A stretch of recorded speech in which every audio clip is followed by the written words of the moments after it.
तो वैसे था भाई था मेरे सर पे आएगा, मेरी आंखें से बहुत चक्की रही थी, मॉक वगैरह नहीं दिया था।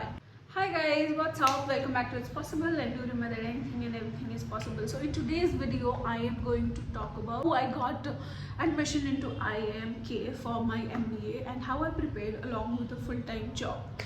So yeah, बिना इधर उधर की बातें किए हुए शुरू करते हैं. So मैंने CAT के 2 attempts दिए हैं. One was in year 2016, final year of the engineering and freshers for the CAT exam के perspective से. That was my first attempt, जो मैंने कॉलेज में दिया था. Obviously मैंने पापा के थोड़े पैसे खर्च कराए और टाइम की कोचिंग ली जो मैंने रेगुलरली अटेंड नहीं की बिकॉज weird timings थे, लाइक सुबह 6 बजे and I would not get like good transport क्योंकि थोड़ा दूर था. तो मैंने अटेंड की बट ऐसे एकदम फुल फ्लेजेड पैसा वसूल नहीं किया. आई एम जनरली लाइक थोड़ा बहुत एवरेज के थोड़ा सा more than average. I am good in quant and DILR thanks to my बचपन की पढ़ाई. I come from Bihar and typically Bihar के लोगों का मैथ्स थोड़ा सा अच्छा होता है. So that way I was sorted for those 2 sections. English was not very good at, I am still not very good at. आप कंपेयर करना चाहोगे किसी मच बेटर पर्सन से. और उसमें मुझे आए थे 80 percentile, like overall percentile was 80 percentile and in the verbal ability, that is English का section, I got 40 like 40 percentile. तो एडमिशन का तो कोई चांस ही नहीं बनता था कहीं भी. उस टाइम मैंने कोई मॉक वगैरह नहीं दिया था. नेक्स्ट ईयर मैं चले गई TCS के साथ काम करने बिकॉज ऑब्वियसली पैसा तो कमाना ही पड़ेगा. अब इंजीनियरिंग हो गई है, पैसा नहीं कमाया, जॉब नहीं लगी तो क्या फ़ायदा. तो फिर मैं जॉब करने चली गई. बट मेरे दिमाग में हमेशा से वो कीड़ा था कि भाई साहब कैट का एग्जाम तो मुझे देना ही. मैंने कोई तो एक मूवी में देखा था कि यू नो IIT से BTech एंड IIM से MBA is considered like very star. IIT से BTech तो मेरा हो नहीं. IIM जाने का एक और मकसद था क्योंकि मेरे कॉलेज में इंजीनियरिंग कॉलेज में which is BUIT Bhopal placements were not very good. कोई कंपनी नहीं आती थी, एक ही कंपनी आती थी TCS एंड उसमें भी मैं सिलेक्ट नहीं हो पाई थी ऑन द कैंपस. सो फिर मैं ऑफ कैंपस के रूट से गई और फिर मेरा सिलेक्शन हुआ. तो the whole journey was very tragic for me for myself कि भाई इतना पढ़ाई करो, इतने पैसे दो प्लेसमेंट के लिए, फिर इधर उधर हाथ मारो. So yeah, that way I wanted to be in a college where companies like opportunities आए आराम से. ये मेरा मेन फोकस था. और ऑब्वियसली पैसा किसको प्रॉब्लम देता है. और फिर मैंने नेक्स्ट अटेम्प्ट की तैयारी की तो मुझे अच्छे से पता था कि भाई वर्बल एबिलिटी मेरा बेकार है, मुझे इस पर काम करना ही पड़ेगा. बाकी के 2 सेक्शंस पे also good. So for the first time मैं आपको बता दूँ in quant section I got like 90 percentile and in DILR के सेक्शन में मुझे 95 परसेंटाइल आया. ये मेरा था नॉट वेरी गुड बट इतना भी बेकार नहीं था कि मैं सोच में पड़ जाऊँ कि मुझे 3 सेक्शन प्रिपेयर करने हैं. तो मुझे पता मुझे एक सेक्शन पर बहुत फोकस करना है. फिर मैंने ज्वाइन किया TCS. उनकी 3 महीने की ट्रेनिंग होती थी गांधीनगर में. When I trained in 2017 I would say 16 हाँ 16 के ही अक्टूबर वगैरह में. ट्रेनिंग के साथ ही जो भी आवर्स होते थे उसमें मैं ऐसे हिंदू एडिटोरियल का कोई वेबसाइट आता है जिसमें उसके डिफ़िकल्ट वर्ड्स, उनके मीनिंग, उनके यूजेस दिए रहते थे.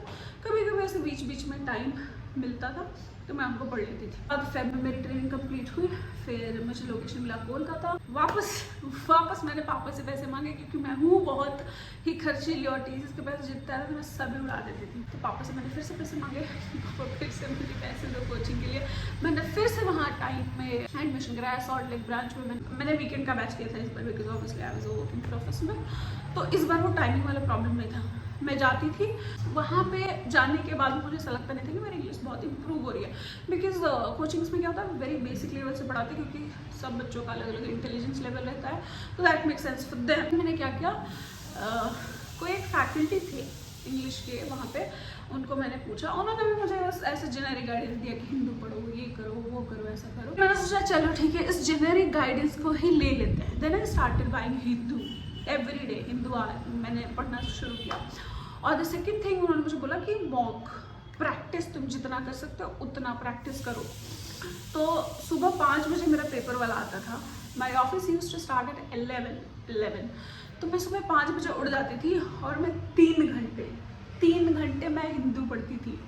लाइक एक बिकॉज मैं बहुत ही बेकार थी, बहुत ही बेकार थी। 40 परसेंटाइल समझ रहे हो, मतलब 0 या नेगेटिव में मार्क्स रहे होंगे तब मेरे को इतना परसेंटाइल आया था। लाइन बाय लाइन पढ़ती थी, फिर उसका मीनिंग लेती थी, फिर नेक्स्ट डे ऐसे ऐसे पढ़ते पढ़ते ओवर टाइम ऑब्वियसली 3 घंटे से वो 1 घंटे या 1.5 घंटे में कन्वर्ट हो गया, बट मैं करती ज़रूर थी। और शाम को ऑफिस से आने के बाद आई वुड डू वो कोचिंग के बुकलेट्स मिलते हैं ना, जिसमें आपको प्रैक्टिस करना होता है, या तभी आरसी के लिए rcprep.com करके एक वेबसाइट है जहाँ पे बहुत सारे पैसेजेस होते थे, देन क्वेश्चंस होते थे, you have to practice those. तो मैं पूरे 5 वीकडे में मैं मैथ्स वगैरह बिल्कुल नहीं देखती थी। बाकी वीकेंड्स पे मैं इंग्लिश छूती भी नहीं थी, बिकॉज भाई ब्रेक तो चाहिए ही। तो वीकेंड्स पे मैं क्लास जाऊंगी, बीच में जो टाइम मिला इसका करूंगी, DI का करूंगी थोड़ा बहुत, बिकॉज जो आपका स्ट्रॉन्ग एरिया है काइंड ऑफ आपको उस पर भी फोकस करना है। आप उसको बिल्कुल ऐसे नहीं छोड़ सकते हो एकदम टच में नहीं है, कुछ भी चल रहा है, ऐसा भी नहीं छोड़ सकते, तो वो भी करना ही पड़ेगा। ऐसे मेरी तैयारी हुई, फिर मैंने एग्जाम दिया, और फिर देखो मेरा सिंपल सा एक्सपेक्टेशन था कि भाई सेक्शनल कट ऑफ क्लियर होना चाहिए, ओवरऑल 90 से ज़्यादा होना चाहिए। अगर मुझे IIM पटना भी मिलेगा ना, बोध गया, देन ऑल्सो आई गो। मैंने कोई और फॉर्म नहीं भरा, ऐसा भूत था मेरे सर पे IIM का। आई वाज लाइक जाऊँगी तो मैं IIM ही जाऊँगी, भले वो IIM पटना क्यों ना हो। फिर मैंने एग्ज़ाम दिया, रिजल्ट आया, मैंने मिनिमम मैं बस प्रे भी कर रही थी कि भाई 90 से प्लस आना चाहिए था, क्या get a short list and फिर एडमिशन के स्कोप बने। बट जब रिजल्ट आया मेरी आंखें से बहुत चक्की रही थी। आई गॉट समथिंग लाइक 99.07 और 98.97 का परसेंटाइल, ऐसा कुछ परसेंटाइल आया। देखो ये वो मेरी लाइफ का वो चीज़ है ना जो आप हमेशा सोचते हो, like I always used to aim for 100 percentile. आपको कभी लगा नहीं था कि ऐसा हो जाएगा, अंडरस्टैंड दैट फीलिंग वैसा था कि मैं चाहती तो थी, बट आई नेवर थॉट कि ऐसा हो जाएगा। लेट मी टेल यू, मेरा इंग्लिश का जो कट ऑफ था इस टाइम बैरली पास हुआ था, लाइक DILR और क्वांट में मुझे 99.7 98.97 ऐसे कुछ परसेंटाइल आया, बट इन वर्बल मुझे 83 परसेंटाइल आया है, इतना मेहनत करने के बाद भी। सो आप समझ सकते हो कि I am not very good in verbal ability. Shortlist I मुझे IIM Calcutta, IIM K, and then IIM Shillong, and then नीचे वाले सब क्या। उसके बाद आई GDPI की प्रिपरेशन। GD तो भाई मैंने जीवन में कभी नहीं की, मैंने सोचा भी नहीं था, और ये वो था एकदम ड्रेडेड पार्ट था मेरी लाइफ का कि भाई ये तो हो गया, बट इससे एडमिशन नहीं होता है, next step you have to go. तो फिर नेक्स्ट स्टेप के लिए ऑब्वियसली मैं टाइम गई, क्योंकि मैं वहाँ की स्टूडेंट थी। मैं फर्स्ट डे गई, भाई इतने सारे बच्चे भर रखे उन्होंने, मैंने बोला भाई इसमें तो मुझे तो कुछ सीख नहीं पाऊँगी, मुझसे तो कुछ हो नहीं पाएगा, खास बिकॉज मैं नेगेटिव में हूँ, नॉट मैं 0, मैं नेगेटिव में हूँ। और बच्चे काफ़ी इंटेलिजेंट बच्चे थे वहाँ पे।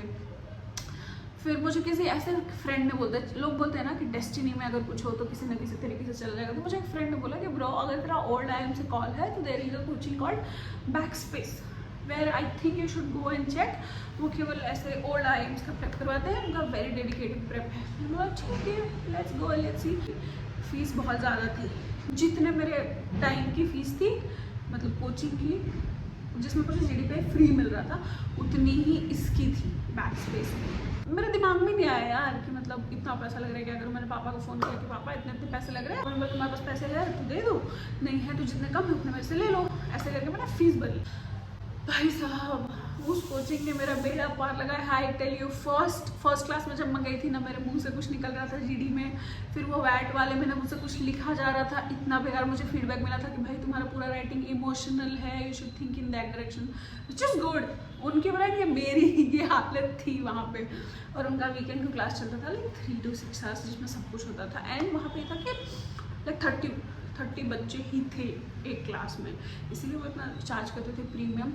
जैसे जैसे मुझे गाइड किया वैसा वैसा मैंने किया प्रेप। मैं एक्स्ट्रास भी गई कि सर, क्योंकि आपको पता होता है यार आप कितने पानी में हो। तो मैं गई सर के पास कि सर मुझे हेल्प चाहिए। तो सर उन लोगों ने मुझे एक क्वेश्चन पे like what is your introduction, this that, एक क्वेश्चन पे दैट कैन बी आस्क्ड, उस क्वेश्चन का बैड के मुझे आंसर्स प्रिपेयर करवाए हैं। Obviously big thanks to them. मैं जहाँ पे भी हूँ आज उनकी वजह से हूँ। सो या दैट वाज इट। फिर मैं गई GDPI के लिए। IIM कैलकाटा तो ऐसे था भाई, नहीं हुआ एकदम, मतलब मेरे पैनल में सबके एक घंटे चल रहा है, मुझे 5 मिनट बोल दिया कि जाओ, ये नहीं हुआ। फिर IIM के में भी हुआ, GD था, IIM कैलकाटा में आई थिंक वैट था, there was no GD। IIMK में GD था। GD में मैं पूरे मेरे पैनल में जितने भी मतलब लड़के, सब लड़के थे, मैं बस अकेली लड़की थी।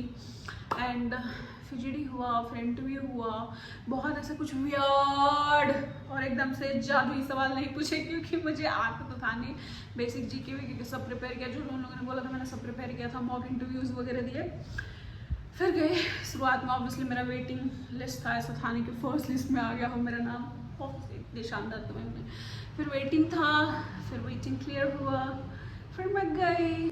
सो this is it, essence of this पूरा डिस्कशन इज कि अगर आपको करना है आप कर सकते हो। Everything it takes is your determination, कितना बैडली आप उसको चाहते हो। ऑब्वियसली मेरे पास there are things which are not in my control, like I had an easy job, काफ़ी टाइम मेरा बेंच पे था, and I had also the financial resources, मेरे पापा ने मेरी बहुत हेल्प की financially. Yeah, that's it about today's video. If you have any doubts about कि क्या है कैसा है, any doubts किसी भी चीज़ के बारे में, you can ask me in the comment section. Thank you so much for watching this video. Please like, share and subscribe to my channel. Bye. See you next time.